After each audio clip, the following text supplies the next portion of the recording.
Hi friends, நாங்கள் அன்றைக்கி பன்னீரில் கறி செய்கிறோம். வீட்டிலையே செஞ்ச பன்னீர் தான். அதை இப்போ அம்மா வட்டி எடுத்துட்டுருக்குறா, சின்ன சின்ன துண்டுலாம் வட்டி எடுத்துட்டுருக்குறா. இப்போ நாங்கள் பன்னீர் கறிக்கு முதல் பன்னீரை பொரிச்சிட்டு தான் கறி வைக்கணும், இல்லாட்டி இது கரைஞ்சிடும். அதுக்காண்டி இதை சின்ன சின்ன துண்டுலாம் வட்டி பொரிக்க போகிறோம். இப்போ பாருங்க, பன்னீர் பொரிக்கிறதுக்காண்டி அடுப்பு மூட்டி அடுப்பில் எண்ணெய் விட்டு எண்ணெய் கொதிச்சிட்டுது. இப்போ இதுக்குள்ளே பன்னீர் துண்டுகளை போட்டு பொரிச்செடுப்போம். இந்த நேரத்தில் சேவல் கூவுது பாருங்க. இப்போ பகல் 11 மணி. எண்ணெய் கொதிச்சிட்டது. இதில் நம்ம பன்னீர் துண்டுகளை போட்டு பொரிச்செடுப்போம்.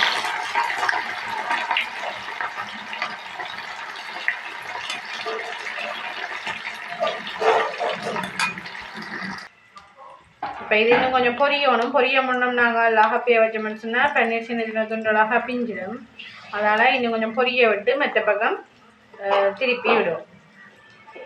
வீட்லேயே நாங்கள் பன்னீர் செய்கிறது ரசாயன கலவை ஒன்றும் இல்லாமல், கெமிக்கல் ஒன்றும் இல்லாத சுத்தமான பன்னீர் ரெண்டக்காண்டி வீட்லேயே நாங்கள் பால் பண்ணி செய்த நாங்கள். பால் கடையெல்லாம் பண்ணினாங்க. அது ஒன்றும் செய்யலாம், வீட்டில் மாடு இல்லாவடியாக கடையெல்லாம் பண்ணினாங்க. பன்னீர் எப்படி செய்யறது ரெசிபி வேணுமுன்னா நீங்கள் கமெண்ட் பண்ணுங்க. நான் அதை அடுத்த வீடியோவில் பன்னீர் செய்து காட்டுறேன். இப்போ எனக்கு 1.5 லிட்டர் பாலில் இந்த இதில் இப்போ போட்டிருக்கிற பன்னீரும் மற்றது இந்த கிண்ணத்தில் இருக்கிற பன்னீரும் வந்தது. இது 1.5 லிட்டர் பால் இப்போ 330 ரூபா. 1 லிட்டர் 220 ரூபா. இப்போ 1 லிட்டர் 330 ரூபா. அதில் தாராளமாக அவ்வளோ பன்னீர் வந்திருக்கு. பன்னீர் கறி ரொம்பவே டேஸ்டியான ஒரு கறியும். இப்போ மிரக்கறி நாட்களை செய்தோம்னு சொன்னால் கொரிய மிரக்கறி சாப்பிட அழுத்திருந்தானே. அப்போ இப்படியான வித்தியாசமாக கறி செஞ்சால் பிள்ளையான விரும்பி சாப்பிடுவோம். இப்போ பன்னீரோட பொரிஞ்சிட்டுது. இப்போ நம்ம பிரட்டி எடுப்போம். இப்போ தான் 2 பக்கம் போகும்.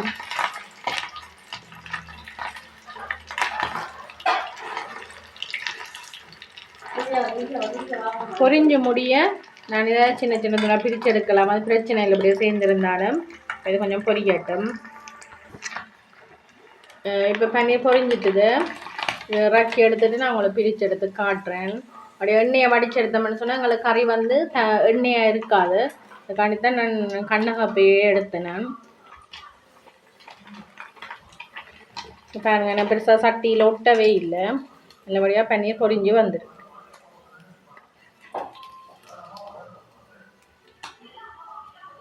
இப்படி மற்ற ஏனைய பன்னீரையும் பொரிச்செடுத்துட்டு உங்களுக்கு காட்டும். பொரிச்செடுத்து இதுக்குள்ள இருக்குது. இது கொஞ்சம் ஆற விட்டு நான் உங்களை பிரிச்செடுத்து காட்டுறேன். மிச்சத்தை பொரிச்செடுத்துட்டு ஆற விட்டு பிரிச்செடுத்து காட்டுறேன். ஒரு பன்னீர் பொரிஞ்சு கொண்டு இருக்குது. பன்னீர்களை நான் ஆறிட்டுது. அப்போ ஒவ்வொரு துண்டு துண்டாக எடுத்துருக்குறேன். பாருங்க, சேர்ந்து வந்தாலும் பிரித்து எடுத்துருக்குறேன் ஒன்றொண்டா. பன்னீர் முழுக்க பொரிச்செடுத்தாச்சு. இப்போ கறி வைப்போம். அதே அடுப்பில் பாத்திரம் உண்டை கழுவி வச்சுருக்கிறேன். இப்போ சட்டியில் ஈரம் காஞ்சிட்டுது. இப்போ இதுக்குள்ள நான் பன்னீர் பொரிச்சாதே எண்ணெயை தான் சேர்க்குறேன். 2 மேசக்கரண்டி எண்ணெய் சேர்க்குறேன். கரக்காண்டா எண்ணெயாக இருக்கும் கறி, அதுக்காண்டி 2 மேசக்கரண்டி தான் சேர்த்துக்கொள்கிறேன்.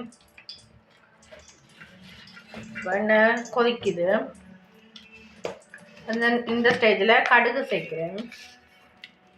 கடுகு காத்தேக்கு 2 சேர்த்துக்கொள்கிறேன். அடுத்ததான் சீரகம் சேர்த்துக்கொள்கிறேன். பெருஞ்சீரகம் அதே காத்தேக்கு 2 சேர்த்துக்கொள்கிறேன். அடுத்ததாக ஏலக்காய் 3 ஏலக்காய் சேர்த்துக்கொள்கிறேன். இது சுவைக்காண்டி தான் சேர்த்துக்கொள்கிறேன். உங்கள்கிட்ட இருந்தால் சேர்த்துக்கோங்க, இல்லாட்டி விடுங்க. இப்போ பாருங்க, கடுகு பொரிஞ்சு சத்தம் கேட்குது. இப்போ எனக்கு தாலி பட்டுட்டுது. இப்போ இந்த ஸ்டேஜில் வெங்காயம், பெரிய வெங்காயம் 1 எடுத்து வெட்டி வச்சுருக்கேன். பச்சை மிளகாய் 2 எடுத்து நீளவாக்கில் வெட்டி வச்சுருக்கேன். அதையும் இதுக்குள்ளே சேர்த்துக்கொள்கிறேன்.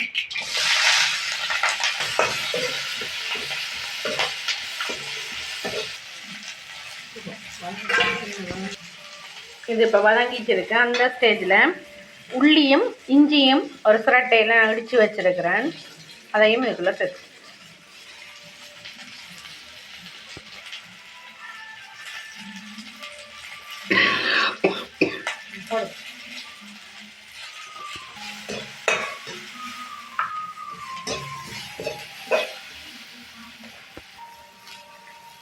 வதங்கிட்டு அடுத்ததாக 2 கறி மிளகாய் எடுத்து இப்படி வட்டம் வாட்டி வச்சுருக்கேன். அதை இதுக்குள்ளே சேர்ப்போம். அது கொஞ்சம் வதங்கினா தான் சுவையாக இருக்கும்.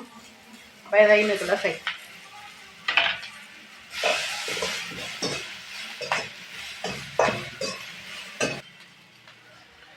இப்போ இந்த ஸ்டேஜில் 2 தக்காளி பழம் எடுத்து இப்படி சின்ன சின்ன துண்டுகளாக வெட்டி வச்சுருக்கேன். அதையும் இதுக்குள்ளே சேர்த்துக்கொள்ளும். தக்காளி பழம் வந்து சீட்ஸ் எடுத்து தான் சின்ன சின்ன துண்டுகளாக வெட்டி எடுத்துருக்கிறேன். நான் எண்ணெய் வந்து கொஞ்சமாக விட்டு வதக்கிறபடியாக இப்போ இதை மூடி விடுறேன். இதுகள் அவியறதுக்காண்டி. எண்ணெய் இல்லாட்டி எண்ணெய் நிறைய விட்டால் நல்லா வதங்குன்னு தான் நான் வந்து கொலஸ்ட்ராலாக இருக்கும், கூடிடும். அதனால் நான் இதை மூடி இந்த தண்ணியில் அவிய விட போகிறேன். இப்போ தண்ணி ஒன்றும் விடாமல் பாருங்க மூடு. ஒரு 5 நிமிஷம் மூடினபடி அவியும். இப்போ 5 நிமிஷம் ஆகிட்டு ஒரு திறந்து பார்ப்போம் அப்படி அவிஞ்சிருக்கண்டு.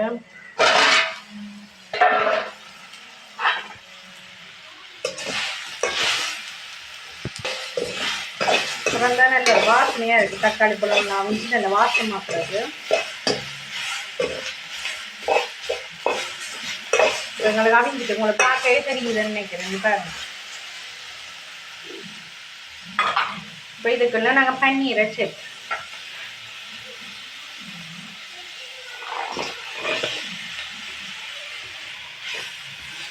இப்போ இந்த பன்னீரும் இதுகளோட சேர்ந்து பால் விட்டு நாங்கள் ஒரு கொதிக்க விட்டு வைக்கணும்னா எங்களுக்கு சுவையான பன்னீர் கறி வந்து தயாராகிடும்.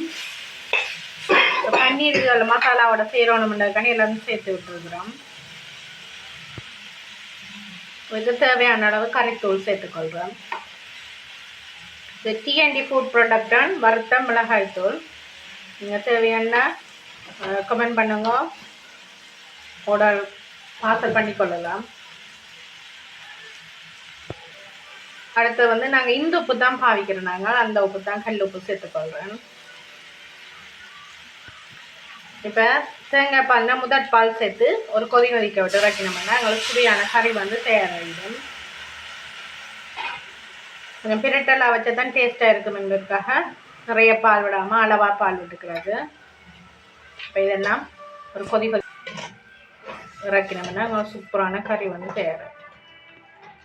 எல்லாத்தையும் கலந்து விட்டு கொதிக்க வரும்.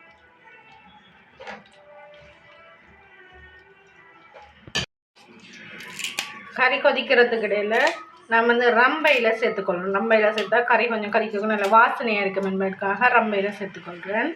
அடுத்தது 2 கறிவேப்பிலையும் சேர்த்துக்கொள்கிறேன். இதை அந்த கறியோட சேர்த்து விட்டோம்னு சொன்னால் அந்த கறி கொதிக்க ஒரு வாசனை உண்டு வரும். அதுக்காக